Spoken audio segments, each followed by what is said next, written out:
13 years, he comes home a man of 32. And they started telling me I couldn't talk to myself. In a television studio in Washington on August 28, 1963, a small group from Hollywood, California joined to give their own personally held views of the civil rights gathering which took place on that day. Never once did you give him... Here, as citizens committed to the cause of civil rights, are Very sympathetic. James Baldwin, And yet I had to do something very difficult, Sidney. Harry Belafonte, He's intelligent and articulate, but he's also Marlon Brando, turned up. Yeah. And the problem I Charlton faced was Heston, human sympathy, but I had to be a relentless and Joseph Mankiewicz, get his story, and to be sympathetically placable. Yeah. and Sidney Poitier. Done. To press him without being mean to him. The moderator, David Gentlemen, Schoenblum. I think that it's about time to begin our discussion. We're here in the studio today with 7 men who have 2 things in common. They're entertainers and artists, and they've all come to Washington. They're 7 out of some 200,000 American citizens who came to the Capitol to march for freedom and for jobs. They came from many states of the Union and in many states of mind. They came with many different involvements. Some of them who came here to Washington were long-term fighters for civil rights.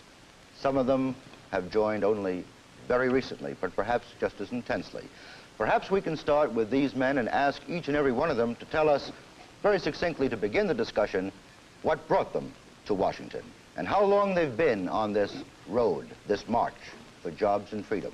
Let's begin with a very well-known American novelist, one of our best writers, James Baldwin. Mr. Baldwin, what brought you to the March on Washington? I could say the fact that I was born a Negro in this country. More concretely, I felt there was no way for me not to be involved with what impresses me as being the most significant, the most important, the most loaded demonstration to free Americans that has ever happened in this country.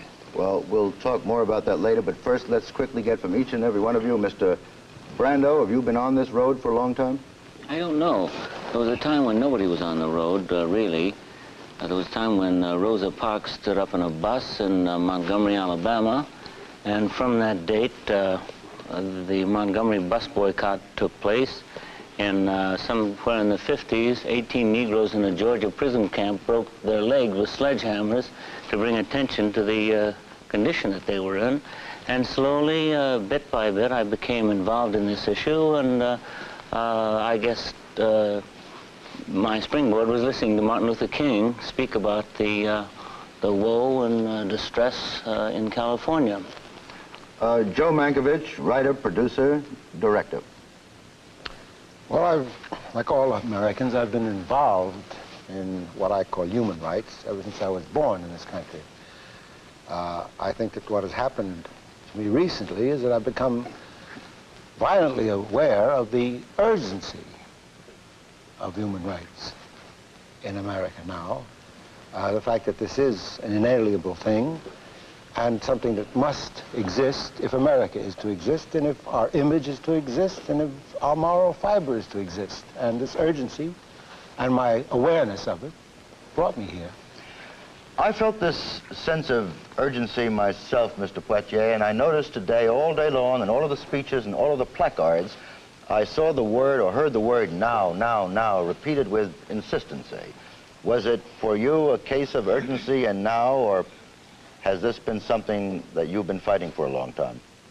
Well, the nature of my life over the last 36 years has been such that an urgency, the urgency that was evident today has been bubbling in me personally for most of these years, at least most of the years I came into adulthood. I became interested in the civil rights struggle out of a necessity to survive, and I think my interest started many years ago, never as intensely, however, as it exists today. How about a personal participation, such as today's extraordinary participation? Is this a rare experience for you? No, it is not a rare experience for me. I found, having lived in New York and in other parts of America over the last 20 years, since I came from the Caribbean, I found it necessary for self-protection and for to perpetuate my survival that I involve myself in any activity that would ease my burden momentarily. And what was the involvement of Mr. Charlton Heston? 2 years ago, I picketed some restaurants in Oklahoma, but with that one exception, up until very recently, like most Americans, I expressed my support of civil rights largely by talking about it at cocktail parties, I'm afraid. But again, like many Americans this summer, I could no longer pay only lip service to a cause that was so urgently right and in a time that is so urgently now. Mr. Belafonte, many of us have felt, I particularly as a reporter around the world, I've seen things happen in certain countries at a given moment where what the French call a prise de conscience takes place, a sudden awareness of the problem. Now, I know in your case this hasn't been sudden. You've been very active in the civil rights movement, have you not? Yes, I have. Could you tell us a bit about your own role in civil rights? Well, civil rights are something that I inherited, or at least a struggle for civil rights. I got it from my mother and my father, and they got it from their mothers and their fathers. And to be in Washington today was, for me, an accumulation of a number of generations of black Americans who have been trying to appeal to the conscience of white supremacy and a superior force that has denied and disenfranchised the Negro for so long. And that to be in Washington was for me today a beginning, really, a kind of a climax to generations of hope. And having been deeply immersed in the civil rights struggle and having been at the beginning of so many important civil rights issues in this country and demonstrations, it was indeed a very powerful moment to see 200,000 people, mostly black people, but also white people, and to know that a nation such as America, and the reason that I struggle with it so hard and I grapple with it so hard is because I really believe in the potential of this country. And this country has not realized its potential. It has not even begun to scratch its surface in the humanities. And because I do feel strongly about that potential and because of the kind of inheritance I've had, it was necessary for me to be there today. Mr. Belafonte, you are, I think, one of the lieutenants of Martin Luther King, who was one of the most respected leaders of the movement. We all heard Mr. King say today that this was perhaps the greatest day for freedom in modern American history. Perhaps we could ask Mr. Brando to tell us what that means to him. Do you think then, if it's the greatest day for freedom, that this is the beginning of some tremendous change in our country? And if so, how do you see it developing? Well, this is a revolution, of course, that is sweeping our country now, and it, if it ends up properly, perhaps Indians will be given some of their land back that they have rightful claims on by treaty. Certainly the benefit of all minorities, Jews, Filipinos, Chinese, Negroes, Hindustani, Koreans, all people will benefit. Today was an unprecedented event in that it is the only time in history, I believe, in America, when over 200,000 people have gathered to say with one voice and with one spirit, one cause. And I think that it's easy to oversimplify this problem. The problem seems to me a subtler one, and it has to do with hatred. It's true that the Avambundu tribe, which roamed from an area of, I think, Tanganyika to Angola, was responsible for the acquisition of 15 million of their fellow Negroes, citizens, and sold them into slavery. Certainly the cruelties that have gone on in between the white races will testify to this inherent anger that all men feel. And no matter where you look, whether it's in Franco's Spain or Chiang Kai-shek's government or in some of the South American countries, the distress that you see in Haiti today gives evidence of the fact that we are all, as human beings, filled with anguish and hatred and fear. And I think that that is what we are expressly addressing ourselves here to today here in this movement. I think it's one step closer to trying to understand the human heart, to try to understand what is it that has produced this. What excuse is it that we give ourselves to give the expression to burning children with cattle prods and destroying people? You know, as I listen to you, something strikes me, and I'd like to throw this out for discussion or anybody who wants to answer it. You've mentioned a number of countries in which there have been oppressions and repressions and in which man has been hateful to his brother, and in which this anger expresses itself in a demonstration of one kind or the other. What strikes me is that almost, I think, all the countries you've mentioned are countries in the Western world, countries where we know about repression and where we have an opportunity to demonstrate against them, as we've had in Washington here today. This is not really a flag-waving question of mine, but I've been a foreign correspondent for a quarter of a century. All of you gentlemen have worked overseas. It does occur to me that demonstrations of this kind could not easily be held elsewhere. And when we talk about oppression and repression, I haven't seen any march on Moscow or march on Peking. And with all the faults that we have and which we're trying to examine, wouldn't you agree it's fair that the hope of our country is that we can have demonstrations of this kind? Well, I happened to remark to Jim Baldwin on our way down this morning. I suddenly turned, I saw these fantastic preparations going on, and I found myself saying that this is wonderful, this is horrible, this is joyous, and this is depressing, that this is the only country in the Western world, almost, I think in England it could happen, probably possibly in France. In the whole world.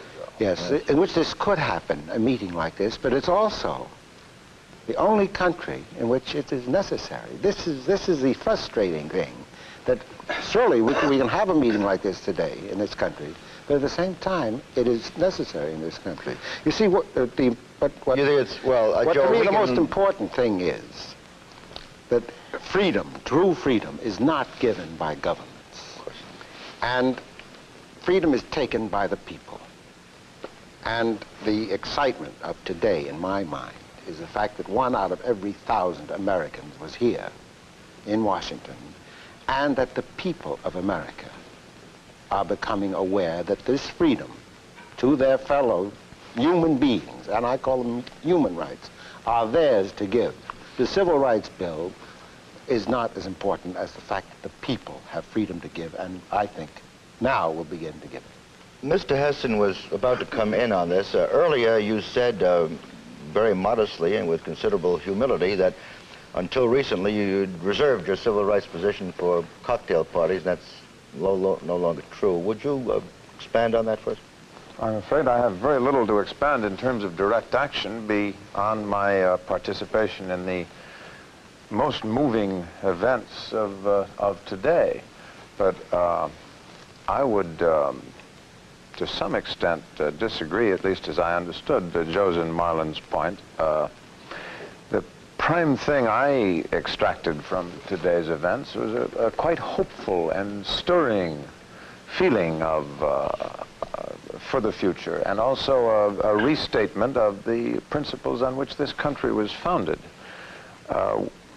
Dr. King said most eloquently that now seems finally to be the time when the check which the Negro American has presented so often and had returned to him marked insufficient funds may at last be on the verge of being cashable, and in terms of equality with his fellow Americans. But as an American, I am as stirred by the fact that this is true as I am by whatever capacity I have to empathize with my Negro fellow citizens in their eloquent cry that it finally happened now. And I cannot forget that, as you suggested, this is a country and a system of government that was, however tardy we are in extending freedom to all its citizens, we conceived the idea of freedom for all citizens under the law.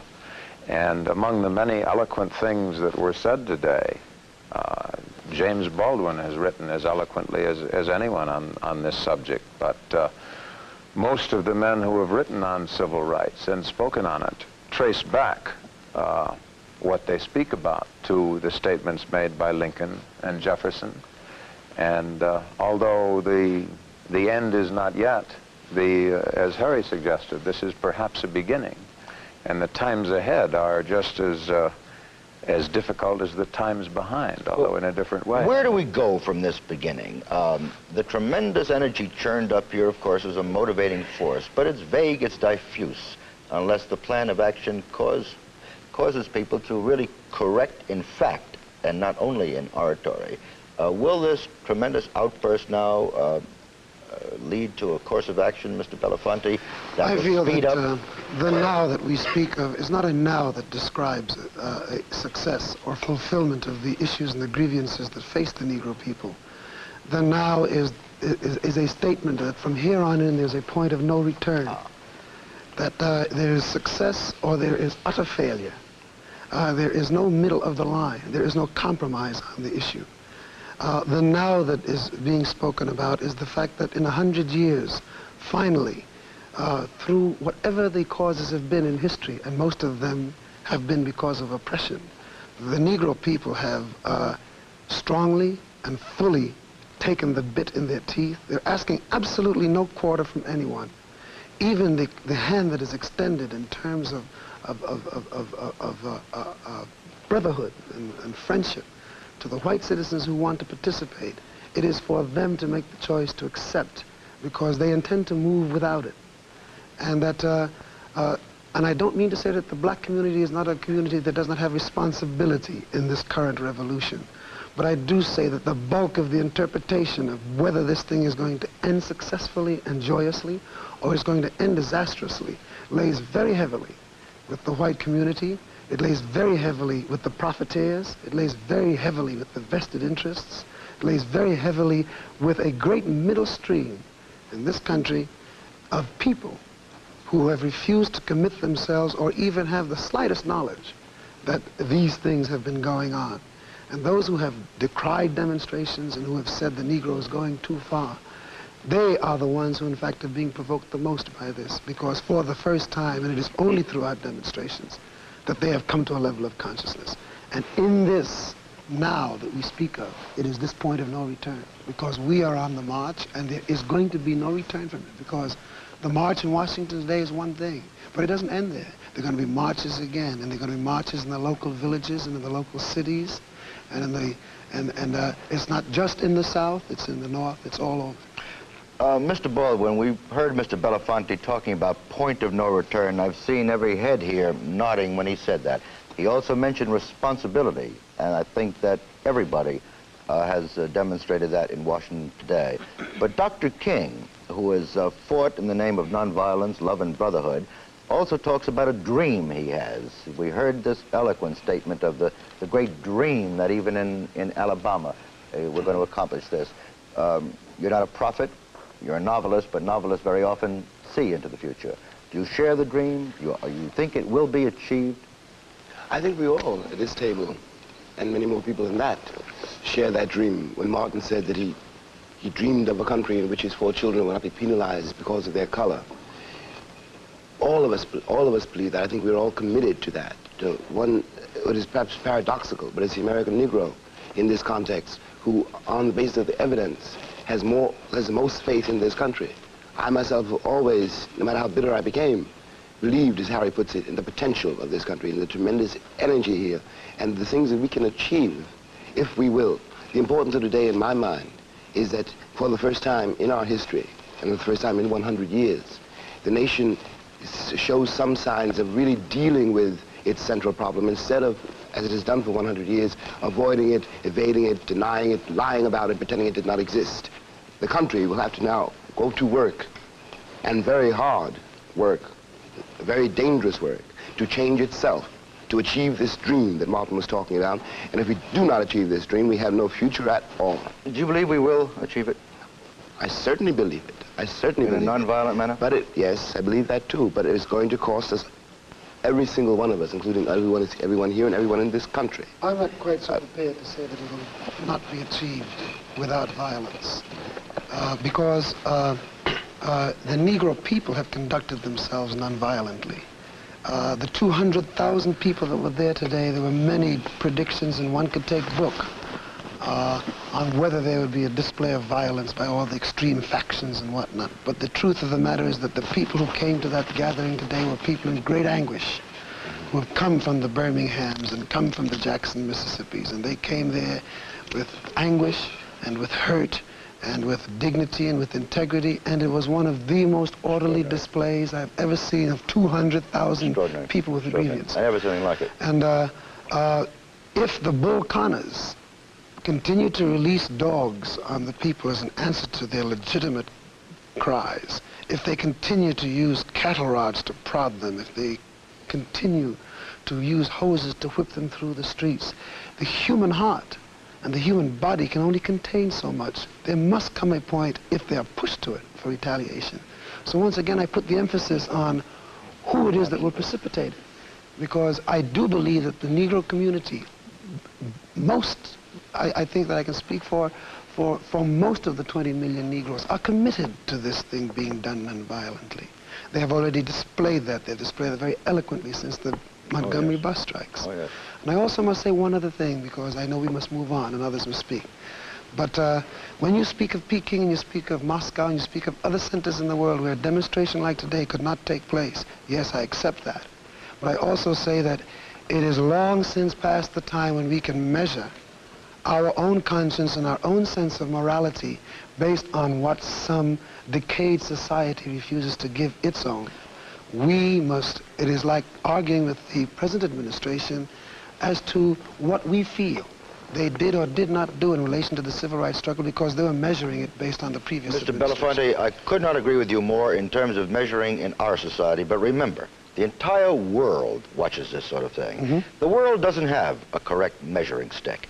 We all have lived around the world. When I mention Moscow, Peking, or any of these things, it is because here we are talking to the world.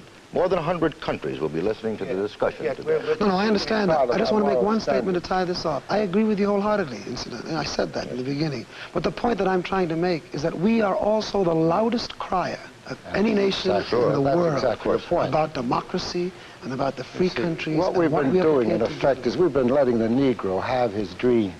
Say, go on dreaming. Well, the time has come, I think, and we've shown today, to stop dreaming this dream and wake up to it. Mm-hmm. Because this dream was put into very precise words called the Declaration of Independence. Mm-hmm. It was restated as the Emancipation Proclamation, and in this past 100 years, we have permitted the Negro to have his dream, a dream that was restated by Dr. King today.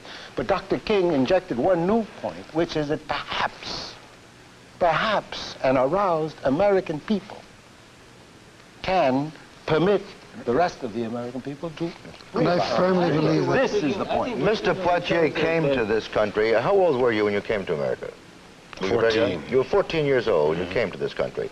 What has been the evolution of your own thinking as you met this problem and as you face it today? And what do you, as a person, not as an actor or even, perhaps not even as a Negro, but how do you feel inside of yourself?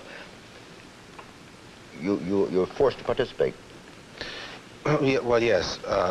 I am forced to participate because it is my conviction that my country has to successfully negotiate the Negro question. It is, to me, not a problem. It's the question of the Negro, the unsettled question of the Negro in America. We must, as a country, successfully negotiate that before we can, with any degree of honesty, try to become eligible for participation in the future. We must negotiate other great questions that face us today. And the stamina, the texture of our endeavor to solve the Negro question will exemplify for me the kind of interest the country as a whole has in doing the things that are necessary for us to be entitled to a future.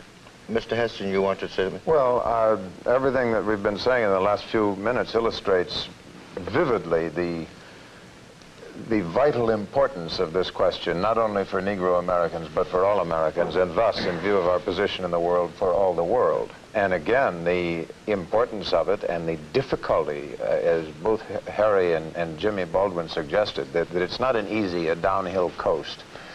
The difficulty of the times ahead cannot be overemphasized. Again, I can't help thinking that it was never more eloquently put than Tom Paine put it, writing in The Winter of Valley Forge, in another difficult time for this country, when he said, these are the times that try men's souls. The sunshine patriot and the summer soldier will in this crisis shrink from the service of his country.